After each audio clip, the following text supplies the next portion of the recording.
এটা তদন্তে বলতে পারবে কিভাবে আগুন লেগেছে সেটা। না, আমি দেখেছি সেই উপরের জায়গাগুলোতে করিডোরে অনেক ক্ষতি হয়েছে, অনেক অফিস ক্ষতি হয়েছে। এগুলি না, এগুলো বলা যাচ্ছে না। এগুলো তদন্ত না হলে কেমনে বলা যাবে? তদন্ত কমিটি কি হয়েছে করা হয়েছে, এটা আমি ঠিক জানি না। এটা স্বরাষ্ট্র। আপনি সরেজমিন দেখেছেন, কি দেখলেন ভিতরে ক্ষয়ক্ষতির অবস্থাটা?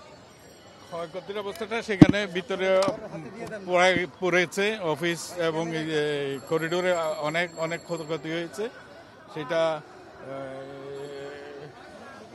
আমি কিভাবে বলতে পারবো আপনাদেরকে। আগুনে যতটুকু ক্ষতি হয়েছে সেটা কয়টা ফ্লোরে আগুন করেছে?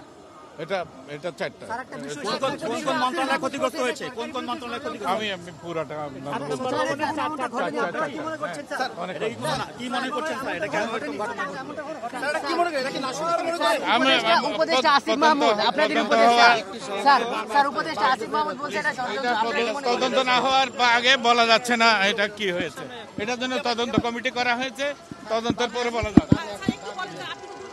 আর কাবেল বাংলাদেশের একমাত্র ইউএল এবং ভিডি সার্টিফাইড কেবল, যা A গ্রেড LME